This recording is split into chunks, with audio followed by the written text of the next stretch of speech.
Los titulares para el capítulo de hoy contemplan una performance musical hacia el final del capítulo, a cargo de un trío compuesto por músicos cubanos residentes en nuestro país. Por otra parte, en el espacio central del programa tendremos una invitada de lujo. Ella es historiadora, investigadora, escritora y novelista.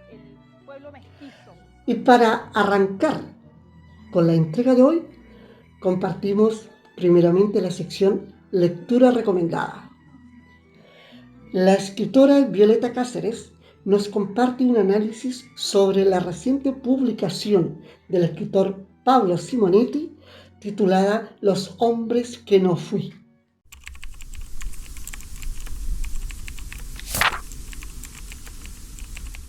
Cito, comillas, con una mirada esclarecedora entre la melancolía y la liberación, Pablo Simonetti escribe una novela sobre las apariencias y la hipocresía de una sociedad conservadora, sobre los costos de la pertenencia a esa sociedad y el dolor de la renuncia, sobre el amor y el desamor, en el escenario de un Santiago en llamas, como una gran catarsis. Le permitirá entonces al protagonista dejar ese pasado atrás. Esta es una novela entretenida, bien escrita, precisa, que nos permite vislumbrar el desgarrador mundo intenso de un ser que, a pesar de pertenecer a la buena sociedad, se siente totalmente marginado de la misma. Entonces estamos ante la novela Los hombres que no fui, de Pablo Simonetti, primera edición, octubre de 2021, editorial Alfaguara, y tiene 191 páginas. Entonces, esta es la séptima novela del autor y pertenece a ficción gay. Es un texto donde el protagonista, Guillermo, inicia un viaje y una búsqueda. Es un viaje hacia y por distintas habitaciones de un departamento habitado por él y su pareja luego de 20 años. Distintos personajes acuden a la memoria en la medida que va recorriendo esos espacios donde existe un notable despliegue de obras de arte de muy buen gusto y que dan cuenta del nivel social de este protagonista, de su nivel cultural y mundano.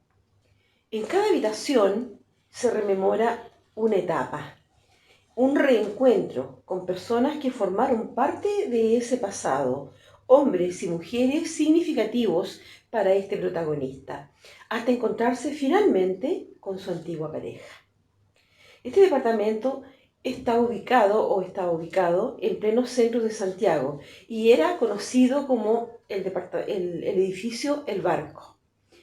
Ambos acuden a este remate de esos bienes al enterarse por el diario, porque ellos ya estaban separados, ¿no es cierto? Y ya desde hacía varios años. Ambos deciden presentarse y sobre todo admirar la colección de antigüedades poseídas por el nuevo dueño de ese espacio. Acordándose de unos, encontrándose con otros amigos comunes en el contexto exterior de una manifestación y disturbios sociales en Santiago Centro. Entonces, Guillermo se enfrenta a su pasado, a su historia, a su clase social y sobre todo a su sexualidad.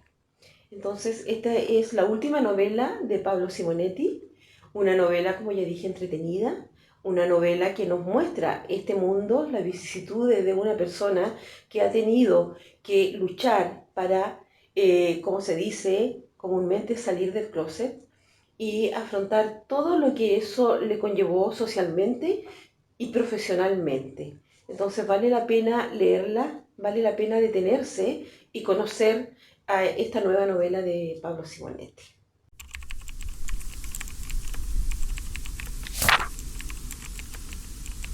A continuación, nuestro conductor Andrés Espinosa Zújar nos llevará a través de una interesantísima conversación con Patricia Cerda, exitosa escritora chilena radicada en Berlín, quien hoy nos hablará de Las Infames, su novela más reciente.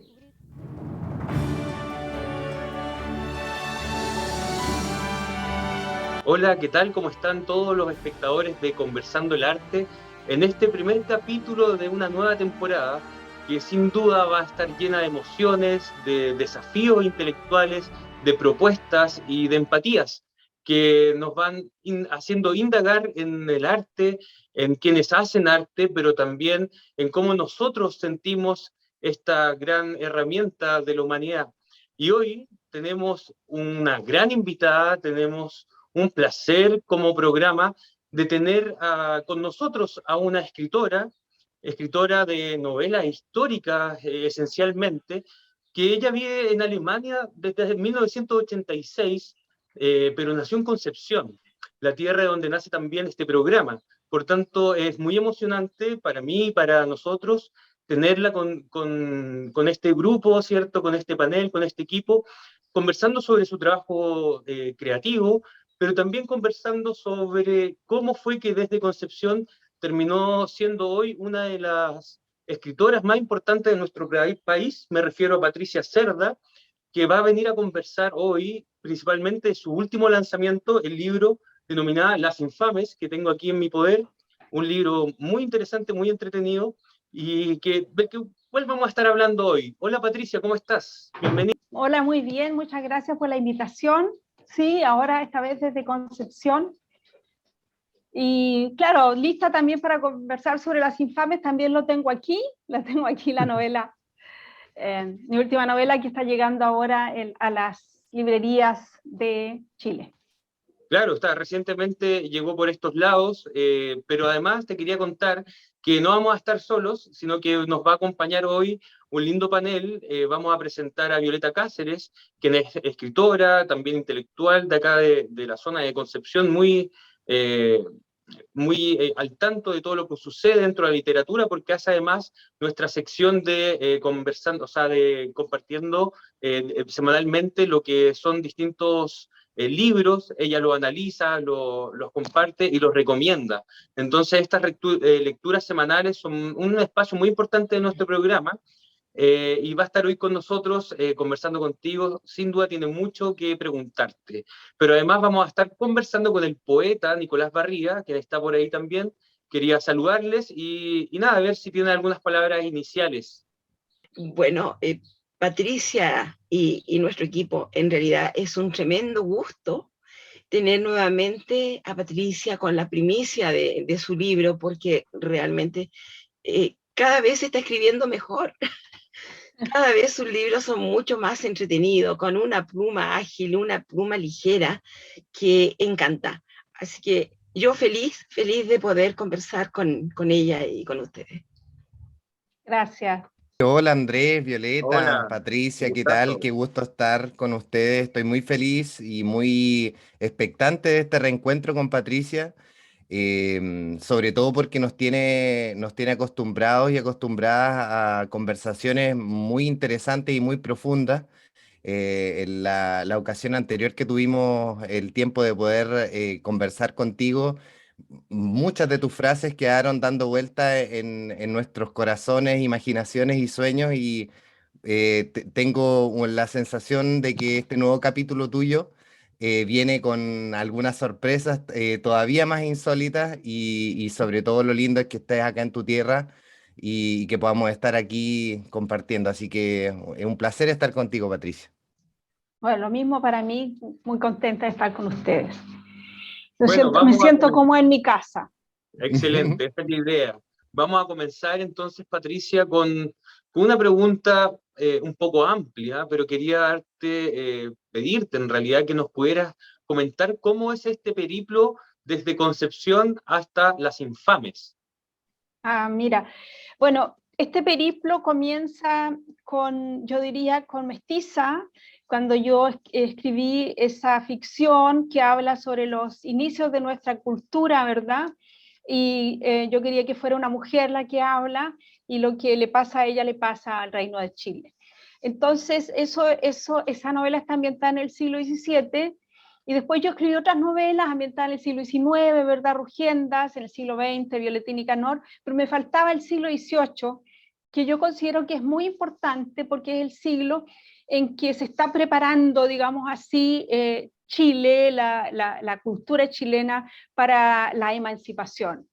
Y entonces me demoré porque yo necesitaba los temas, que empecé a investigar qué es importante en esa época, y uno de los, digamos, de los asuntos ahí que había que tratar es cómo España trataba, ¿verdad?, con toda la fuerza de impedir que llegara la ilustración, vale decir, las ideas emancipatorias, la tolerancia, las ideas de los ingleses y los franceses que estaban cambiando Europa, ¿verdad? Cómo entonces ocurre eso y por otro lado tenía que encontrar los personajes, etcétera. Fue un proceso largo de reflexión. Después hice ese viaje a Navarra para ver de dónde venían los españoles que llegaron en el siglo XVIII a Chile, que formaron familias. Todo eso, bueno, fue pasando. Yo diría que fue un proceso lento, de escritura lenta, mucho más lento que Mestiza, porque en el fondo el siglo XVIII es mucho más interesante y mucho más cercano al presente que el mundo que muestra Mestiza.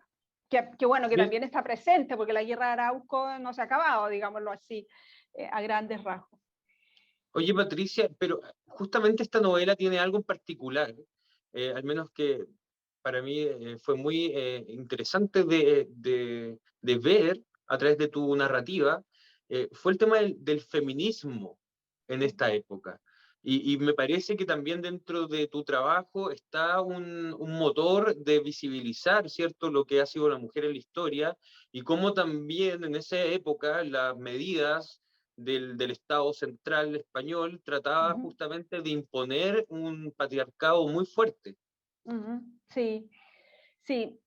Es muy claro que mi proyecto literario está el deseo de visibilizar la participación de las mujeres en la formación de la cultura chilena. Y conversaba hace poco con Violeta, realmente sabemos tan poco sobre eso, están absolutamente invisibilizadas, excepto algunas que eran las hermanas de, las hijas de, las esposas de, hablábamos por ejemplo de Manuelita Sánchez, que fue la esposa de Toesca, por ejemplo, de ella sabemos que existió. Y yo lo que hice tanto en Las Infames como en Mestiza fue crear personajes, personajes que, si bien no sabemos si existieron o no, podrían haber existido. Las fui a buscar al no lugar en que han quedado, y las he puesto, digamos, les he dado su lugar en la historia para que ellas nos cuenten sus historias y nos cuenten esa otra perspectiva de nuestro pasado. Sí, eso es en el fondo lo que he tratado de hacer. Suena súper fácil, ¿verdad? Pero es en el fondo crear de la nada, porque ellas no están en los tratados históricos. Tú lees un libro de historia, no importa de quién, de Barros Arana, de Encina, no importa de quién, o de Villalobos, no están. Entonces ahí no sirve, la historiadora no tiene nada que hacer ahí, porque no hay documentos, pero la escritora sí puede hacer mucho, y bueno, yo en eso estoy. Entrelazando de alguna manera la ficción con la historia y dándole entonces la importancia a la mujer en la historia de esta forma. Una propuesta sin duda interesante y que vamos a seguir conversando contigo. Quería darle la palabra justamente a Violeta si tenía algo ahí que preguntarte. Sí, tendría tantas inquietudes para preguntar. Pero voy a citar un párrafo, ¿sí?, que escribió Patricia, pero antes que eso, yo debo decir que esta novela para mí ha sido fascinante. Ha sido una novela que empecé a leer y no pude dejarla, porque esta historia que se va entrelazando, que se va mezclando, que va con un lenguaje incluido, un lenguaje de nuestros dichos, de esos dichos antiguos, de esos refranes, de esas payas, de ese chilenismo, entonces va tan ameno que fascina. Entonces, yo quiero preguntarle a Patricia, citando de la página 115, comillas, la posibilidad de transformar el mundo a través de la literatura es también mi motivación para escribir, pero mi método es otro. Trato de crear personajes que sean superiores a mí, versiones mejoradas de mí misma, que yo pueda imitar, ya que no encuentro modelos a seguir entre los seres de carne y hueso, los invento. Soy una escritora que trata de evolucionar con sus personajes. Cierro comillas. Este párrafo me gustaría que lo conversáramos, Patricia, con respecto a si efectivamente la evolución de tus personajes es algo de lo que te has dado cuenta, tal vez de mestiza a esto, como lo mencionabas.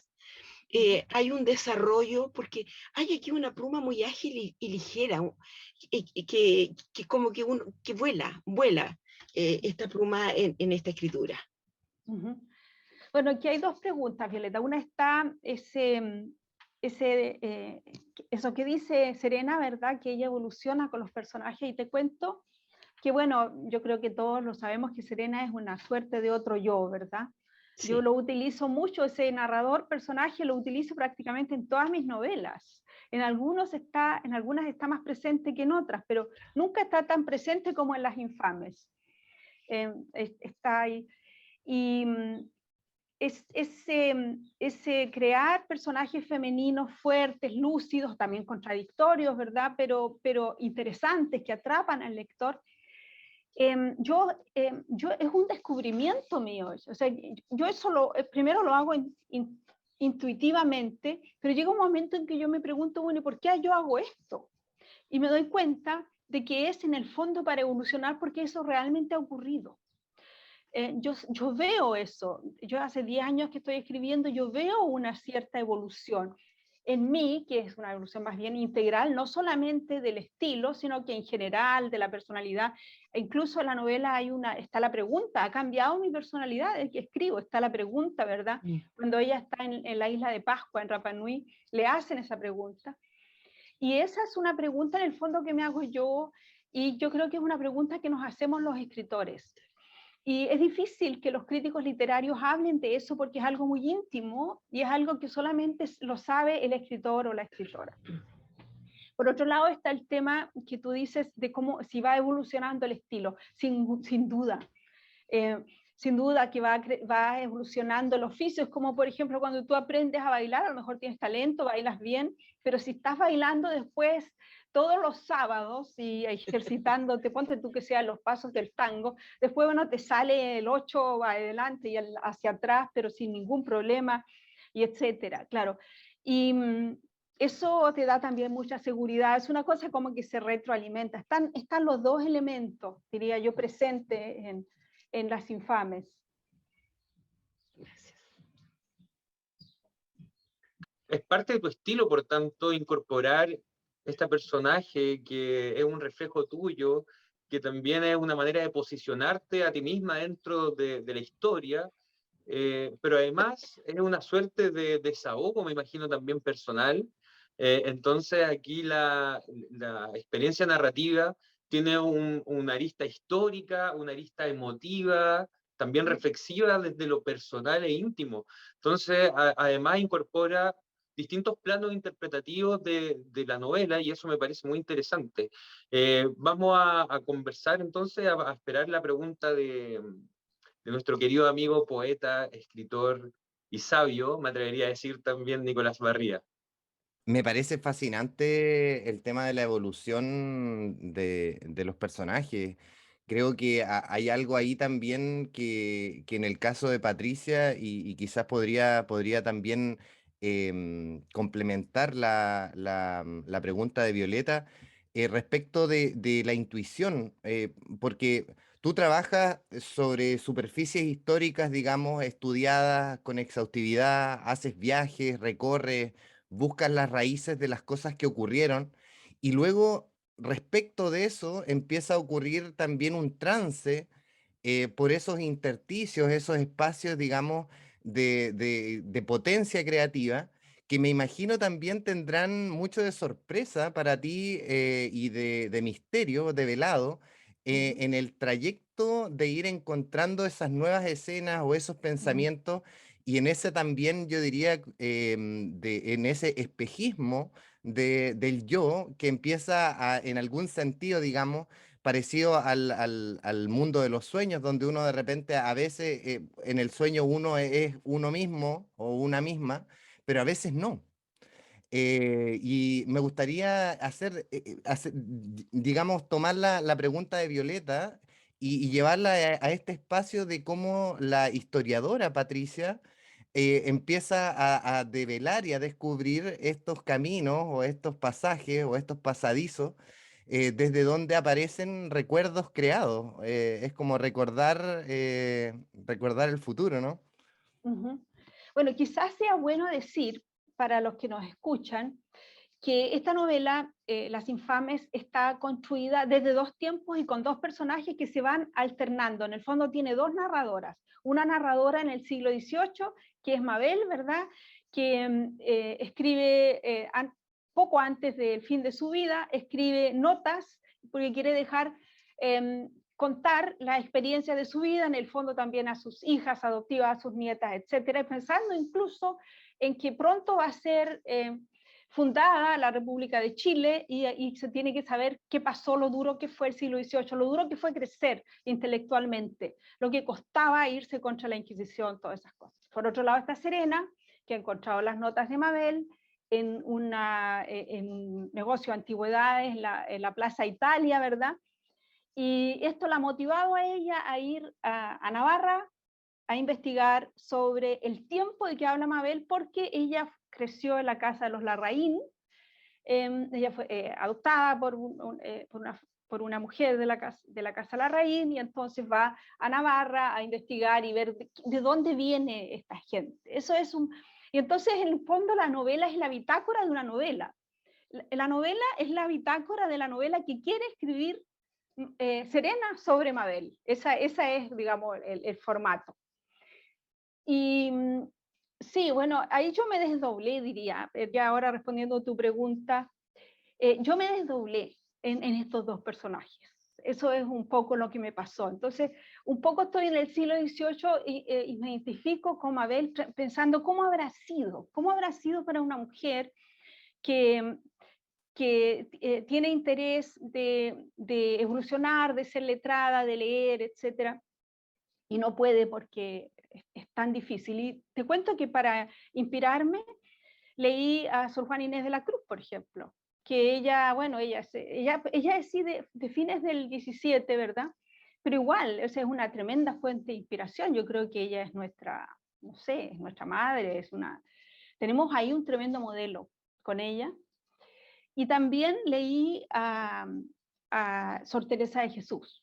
Ella también cuenta todo lo que le costaba poder leer y todo lo que disfrutaba la lectura, pero no era tan fácil, y también cómo ella se autodisciplinaba, toda esta cosa. Entonces, un poco eso. Y sabemos también, por ejemplo, que en el siglo XVIII en Chile habían certámenes de poesía en los conventos, eso lo sabemos. ¿Por qué lo sabemos? Porque a fines del siglo hubo una inundación del Mapocho y varias monjas se pusieron a hacer ahí un certamen de quién lo describía mejor, y una lo describió muy bien, tanto así que un cura, un obispo, no sé, alguien creo que fue un Recoleto, lo mandó a Lima y fue publicado con el nombre de Anónimo. Por eso Mabel dice en algún momento Anónimo es una mujer. Claro, entonces nosotros, porque quedó eso, sabemos que hubo certámenes de poesía entre las monjas. Entonces, ¿cuántas monjas letradas habrá habido? ¿Y cuántas otras mujeres que no eran monjas habrán participado en eso? Y etcétera. O sea, todo eso que se perdió. Y como te digo, repito, yo lo fui a buscar al no lugar en que quedaron. Y traté de expresarlo en Las Infames. Patricia, muchas gracias por ayudarnos a entender un poco la manera en que posicionas la imaginación para ir construyendo también la historia, pero me interesa que que vayamos también a un poco a conocerte a ti, como escritora, como docente, también en tu campo de desarrollo dentro de la historia, pero también como artista. ¿Cómo se va entonces conformando Patricia Cerda como artista a lo largo de todo este trabajo que has ido desarrollando en lo intelectual? Ujú.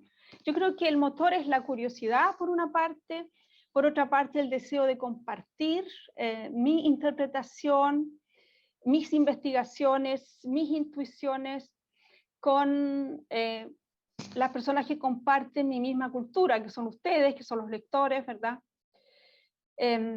Sí, un deseo casi de comunicación hay ahí.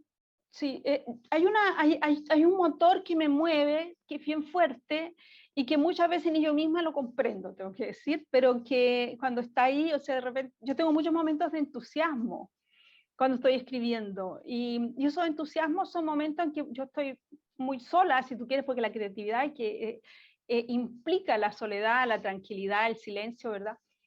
Pero por otro lado no estoy sola porque yo sé que eso en algún momento va a llegar a otras personas como Violeta, por ejemplo, y se van a encantar, y yo para eso escribo, y después yo sé que lo van a leer en los colegios, y etcétera. Entonces yo creo que todos los artistas tenemos eso, nosotros tenemos como una responsabilidad. Si en algún momento descubrimos que tenemos un talento, eso es un regalo, y eso es para compartirlo, para comunicar, para crear una conversación, y a veces hasta un debate, para iluminar no lugares, todas esas cosas, ¿verdad? Yo creo que es la responsabilidad de los artistas. Por ejemplo, antes de escribir Mestiza, yo me preguntaba, bueno, ¿y por qué no nos gusta nuestra identidad chilena? ¿Por qué nos inventamos otra, una identidad europea, blanca, etcétera?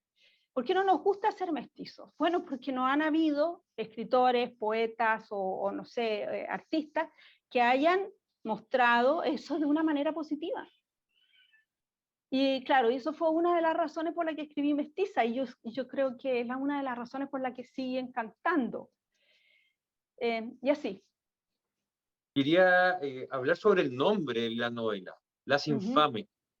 Eh, Dentro del relato se dice, ¿cierto?, de que infamia significa sin fama, o sea, sin este gran apellido, nombramiento de la realeza, etcétera. O sea, no teníamos fama, pero con el tiempo la palabra infamia se fue transformando en algo totalmente negativo, vil incluso.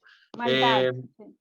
Claro, y tú juegas con esta doble interpretación, me parece, y me gustaría que la pudieras explicar y contarnos quizás algún otro detallito con respecto a eso, al nombre y al contexto. Sí, bueno, nosotros sabemos que en la evolución, en nuestro proceso histórico, otros hablan de proceso civilizatorio, han habido dos grandes grupos en la historia de Chile. Uno es una élite más bien encapsulada, ¿verdad? Y otro grupo es el pueblo, lo que llamamos el pueblo, el pueblo mestizo, del que así lo llama Gabriel Salazar. Yo lo llamaría más bien el pueblo mezclado, porque hay no solamente mestizos, hay mulatos, hay castas, hay diferentes mezclas, digámoslo así. Entonces, bueno, mi interés es ya no saber de dónde viene la élite, sino que saber dónde vienen los otros. ¿Qué pasa? ¿Cómo va surgiendo eso? ¿Y cómo se comunica con la élite? ¿Y cuáles son las repercusiones políticas, digámoslo así también, de esto? Nosotros sabemos que este pueblo amorfo, que no reconocido, marginado, viene de la colonia, viene de la conquista. Incluso en las infames, Mabel dice, bueno, el inicio de todo son las 500 mujeres que Michimalonco le llevó a Valdivia, a su campamento, para pedirle la paz.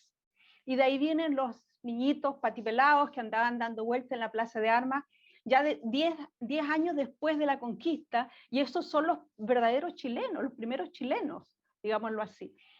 Algo de esto lo dice Nicanor Parra en una entrevista que dio en Francia. Tengo que decir, aquí hay una influencia parriana, porque él es el intuidor, sería, bueno, el mago mayor que tiene una tremenda intuición sobre la cultura chilena, nuestro gran Nicanor Parra. Entonces está eso, está ir a buscar eso, porque ese es ahora el pueblo, digámoslo así, que está haciendo una revolución cultural en Chile. A mí no me interesa tanto la revolución política, tengo que decir. Paralelamente a ella hay una revolución cultural muy importante cuya consecuencia más importante es la pérdida de hegemonía de la élite. A nadie le interesa hacerse el blanco, el rico, el cuico, eso hace poco todavía sí, pero ahora ya no. Ahora ya como que se ha ganado mucho en seguridad, no sé, en dignidad. Por eso Plaza de la Dignidad. Se ha ganado en dignidad. Eso significa yo puedo ser quien soy y está bien así. No tengo que hacerme pasar por nadie más. En eso estamos, digamos, a eso hemos llegado, ¿verdad? Mabel es un personaje que ya era así en el siglo XVIII, pero ella sabía que en ese sentido era diferente. También sus amigas eran así, pero la mayoría de la gente no era así. O era sumisa o era de ese grupo que de alguna manera desprecia a los demás. El desprecio o el menosprecio está muy presente siempre en toda la novela. Como ustedes ven, o sea, es como, en el fondo, de lo que siempre trato de hacer es ver de dónde venimos, cuáles son los conflictos que arrastramos desde el pasado y cuál es nuestra matriz. Y nuestra matriz sigue siendo colonial, de alguna manera, y ahora estamos rompiendo con eso. Fascinante reflexión, Patricia, que comparto totalmente y justamente me gustaría ingresar al tema de la revuelta, del levantamiento, los distintos nombres que tiene el estallido, ¿no es cierto? Que son todas estas figuras del pensamiento que se van acomodando para tratar de entender con alguna metáfora, digamos, cuál es el proceso que se está viviendo en Chile y que es un proceso, como tú bien sabes, de impugnación que también tiene una novedad para el mundo, yo creo, en lo que en algunas otras ocasiones he nombrado como la marcha de los pingüinos australes. Respecto de tu trabajo en Las Infames, ¿cuáles crees tú que serían las claves de observación para poder mirar cuáles son los elementos coloniales de una realidad que muchas veces no nos muestran como colonial? Sí. Bueno, yo ya lo dije, o sea, claro, nosotros tenemos una matriz colonial y hay toda una, digamos así, una corriente en la crítica literaria y en la literatura que es el postcolonialismo, ¿verdad?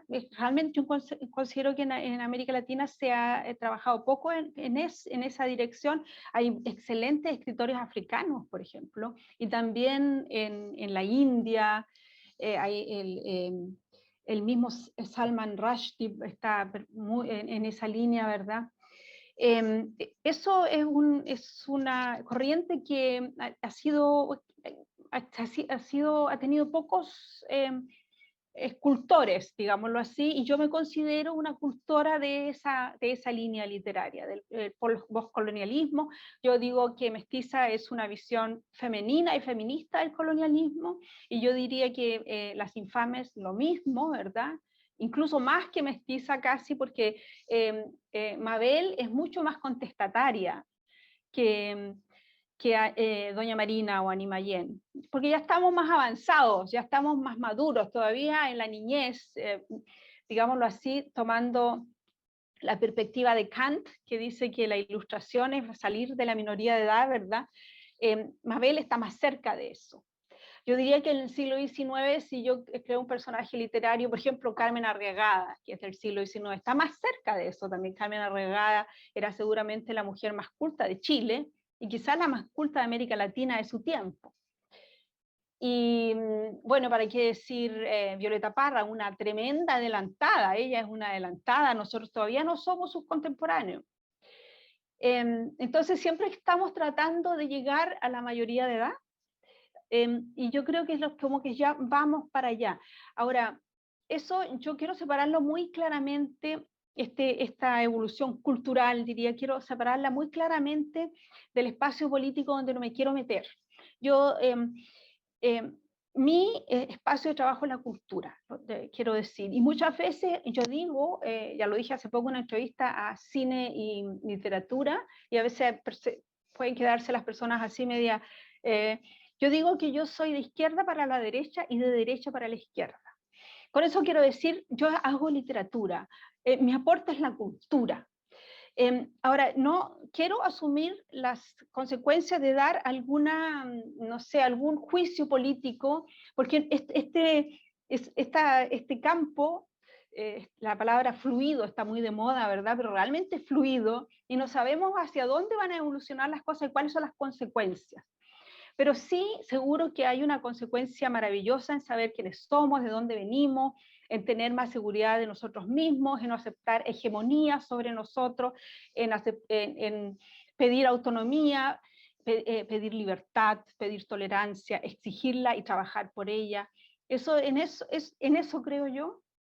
Y yo pienso que la libertad y la tolerancia tienen enemigos de de todas las direcciones políticas. No tengo que ahí dar detalles. Y yo creo que creando cultura, creando, digamos, densificando la cultura, ya hacemos mucho trabajo político indirectamente, porque ya restando ignorancia a la población, dándole más conocimiento sobre sí misma, ya con eso estamos trabajando por la democracia. Y es que también, o sea, la cultura y la democracia, ese es nuestro compromiso. Me parece que justamente la gracia del arte es que nos permite visibilizar visibilizar algunas consignas sin decirlas propiamente tal. Por eso yo me quedé muy pegado con el nombre infame, porque de alguna manera tratas de iluminar ese no espacio, ¿cierto? De que se le quiso tener miedo o transformar en algo que había que temerle, que alejarlo, que mantenerlo en el margen, fuera del margen, ojalá, y traerlo hacia acá, hacia un espacio no solamente que es importante de conocer y ver, sino también de darte cuenta que es propio, que también es tu espacio, ese espacio que no está iluminado. Así que por ahí yo al menos puedo entender tu propuesta, maravillosa por lo demás. Quiero darle el pase a Violeta. ¿Estás por ahí, Violeta, para que le pueda hacer una pregunta a nuestra invitada? Debido a esta investigación que ocurrió en Navarra y que está muy bien documentada, ¿no es cierto? Los personajes, las épocas, los años, está todo exacto. A mí me llama la atención algunas oraciones. Entonces son 4 términos que me gustaría saber si lo encontraste en esta investigación o pertenecen a la historia o son creación propia. Bueno, primero, ¿no es cierto?, las infames de hecho, de la cual ya hemos escuchado. Después está la gente de razón. Es un término que me ha llamado mucho la atención. La maldición ígnara es otro. Y la canalla plebeya. Entonces, eso Mira, me gusta. Sí, en algún momento de las infames nos lo encontré aquí ahora. Cita claramente algo que aparece en la recopilación de leyes de Indias y que también cita Solórzano y Pereira, donde dice que la población española son infames porque los españoles no se mezclan con las castas. Lo dice, no sé dónde está exactamente, pero está en las infames. Sí. O sea, eso es, digámoslo así, está documentado, y yo incluso pongo la cita a pie de página, porque eso lo dice Serena, ¿verdad? Entonces Serena, como es la investigadora, ella puede poner ahí citas a pie de página. Lo de los infames, de hecho, no lo sabía. No me lo enseñaron en la universidad. Ningún libro de historia de Chile comenta con la claridad de Mabel lo que Solórzano y Pereira dice textual en su libro Política Indiana. Comillas. Los mestizos y castas nacen de adulterios o de otras uniones ilícitas y punibles, porque los españoles de honra no se casan con indias o negras, por lo cual los niños de estas uniones nacen con el defecto de la infamia facti. Sobre ellos cae la mancha del color y otros vicios. Entonces, infamia facti es infames de hecho. Eso está, o sea, eso está, yo me lo encontré. Y esto era lo que estudiaban, y aquí lo dice ella, eso era lo que aprendían los abogados de la Universidad de San Marcos, la Universidad limeña, fundada en 1551, que era para las Américas, lo que es Salamanca para España. O sea, para que nos hagamos la idea, o sea, eso dice. Ahora, la otra, la maldición ignara, eso es algo que yo inventé, o sea, algo, pero ese es un texto, es un vocablo latín que yo creo que expresa muy bien lo que está, o sea, las quejas de Mabel ahí, que estamos condenados a no instruirnos, ¿verdad? Porque no pueden llegar novelas, porque no podemos escribir libros sobre nosotros mismos, porque los libros los franceses y los ingleses no pueden llegar, y ahí cuenta al final hacia el final de la novela todo lo que tuvo que hacer José Antonio Rojas para poder entrar libros, y Manuel de Sala, y después nos enteramos que esos eran los libros que leyó la generación que hizo la independencia. O sea, con buena razón impedían que llegaran esos libros, ¿verdad? ¿Cuál era la otra el otro concepto? Era la canalla plebeya. Ah, sí, la canalla plebeya, ese es un texto, eso lo creó Manuel de Amat y Junyent. Y el gobernador Manuel de Amat y Junyent, que cuenta, esta novela empieza con una cita de él, o sea, hay 3 citas al principio, y en una cita de Manuel de Amat, en una carta al gobernador, a Carlos III, le voy a citar a ver lo que él dice, asustadísimo, él viene recién llegando a Chile, esto es en 1756, él ha llegado a Santiago y le escribe a Carlos III lo siguiente: la mayoría de la población de este reino es copia de mestizos, mulatos, negros, zambos y otras castas, que hacen de las 5 partes las 4 y media. Sí. Asustadísimo, ¿verdad? Claro, y de ahí venimos nosotros somos de ese grupo que, claro, él después le pone la canalla plebeya, y ahí cuenta Mabel que él tiene mucho miedo, crea una policía ahí, una guardia que lo proteja, porque digo, bueno, ¿en qué momento esta canalla plebeya se une y termina con nosotros? Claro. Sí. ¿Y la otra cuál era? La gente de razón. Bueno, eso también está en Solórzano y Pereira. Por una parte los infames de hecho, y ellos, los españoles, son la gente de razón. Claro. Sí. Eso es digámoslo así, es el lenguaje de la época. Sí, sí. Muy, muy interesante, gracias. Sí, y gracias a ti, Violeta, también por traernos estas 4 palabras, o dichos más bien, que son compartidos en el libro, que son además parte del rescate que hace Patricia de muy buena forma de una época. Vamos ya concluyendo nuestra conversación, que se nos ha pasado volando, pero sin antes preguntarte, ¿cuál es tu conclusión sobre esa época que podrías compartirnos, y cuáles similitudes ves con la época actual? Sabes que eso, yo no quiero quitarles a los lectores esos descubrimientos. Nosotros los escritores hacemos propuestas, compartimos nuestras intuiciones, y no nos gusta dar recetas, ejemplos y limitarlos, digamos, porque a lo mejor los lectores van a descubrir otras cosas mucho más interesantes que yo misma no he descubierto. Yo creo que está ahí, Mabel está ahí, Serena está ahí, están conversando ellas, nos están alumbrando un tiempo de nuestra evolución cultural, histórica, sobre la que sabemos poco, y el resto lo ponen los lectores. Sí, sin decirnos, siguen diciendo cosas, ¿cierto? De que, o sea, podemos ver, por ejemplo, la lucha, y quizá en Ascua, en ese momento, de la lucha feminista, que hoy está mucho más avanzada, y podemos ver ese paralelo, y también la lucha social, cómo ha avanzado hasta esta época. Ahí puedo decir algo, hay varios espejos. Sí, bueno, eso también es mi aporte a ellas también, no sé, toda esa lucha feminista, por supuesto que yo la comparto, y es un aporte porque necesitamos argumentos, necesitamos historia, necesitamos ficciones, necesitamos elementos para hacer volar nuestra imaginación, y eso, claro, ese es también mi proyecto, yo lo he dicho desde siempre. Una de las razones por las que escribo es para darle a las mujeres chilenas y latinoamericanas su lugar en la historia. Oye, Patricia, ¿y qué se viene para ti de aquí en adelante? O sea, me refiero al lanzamiento, dónde vas a estar compartiendo este libro, las reflexiones sobre el mismo, y además, ¿qué se viene dentro de tu proceso de creación? La próxima semana viajo a Filsic, Antofagasta.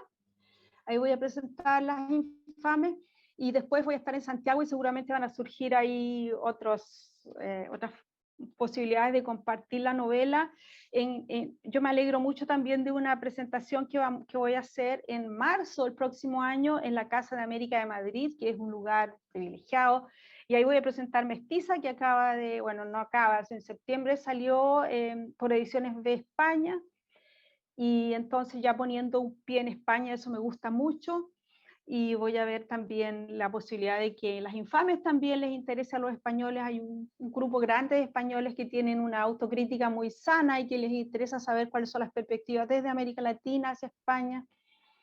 Y en cuanto a otros temas, estoy en eso, pero muy al principio, y entonces por eso no los quiero compartir todavía, pero yo siempre estoy escribiendo, es como, para mí es sinónimo de vivir, de respirar, escribir. Bueno, yo al menos en lo personal te agradezco no solo esta conversación, sino todo lo que enseñas en tu libro, todo lo que nos muestras, es una gran clase magistral, además en forma entretenida, dinámica para ir imaginando. Mucha docencia veo en esa escritura también. Eh, y así que, primero que todo, quiero agradecerte en nombre de tus futuros lectores y lectoras y de los que ya hemos tenido el privilegio de hacerlo. Además, decir que tu libro está disponible ya en Chile para que quienes vean esta entrevista vayan corriendo a conseguírselo, a comprarlo y además a compartirlo. Porque en estos momentos se hace muy importante el cómo el lector recomienda también sus lecturas, hace parte de la difusión cultural esencial para quien nos gusta la literatura. Entonces, haciendo esta invitación a leerte, a estar expectante también por lo que ya fue y por lo que se viene, porque, por ejemplo, uno puede leer este libro y después decir, ¿y qué más ha leído? Y va hacia atrás a buscar las otras historias que nos has contado. Estamos cerrando entonces la entrevista del día de hoy. Agradezco, por supuesto, a nuestra panelista, dueña de casa de este hogar, una de quienes da origen a este programa, me refiero a Violeta Cáceres. Muchas gracias por acompañarnos hoy en este panel. También quiero agradecer a nuestro poeta, querido poeta Nicolás Barría, que como siempre nos aporta con sus reflexiones, y un fuerte abrazo muy, muy grande a todo el público, a la gente que en sus casas nos ve, nos acompaña en estas reflexiones, aprendizajes, pero que les quiero decir que se vienen muchos programas con distintas aristas y posibilidades artísticas que vamos a ir mostrando y develando. No se pierda esta temporada que se viene muy interesante y sobre todo hoy con nuestra entrevistada Patricia, que nos deja hartas cosas en qué pensar, pero sobre todo hartas horitas de entretención. Así que nos vemos. Nos vemos, muchas gracias por la invitación, un abrazo a todos y ya nos estaremos viendo personalmente. Y para finalizar el capítulo de hoy, en la sección Pianísimo, les invitamos a ver y escuchar a Hansel Hernández, contrabajista e integrante de la Orquesta Sinfónica UDEC, junto a Reina María García en piano y el violinista Ariam Iglesias. Y de esta forma estamos despidiendo la jornada de hoy, esperando encontrarnos la semana entrante en una nueva versión de Conversando el Arte.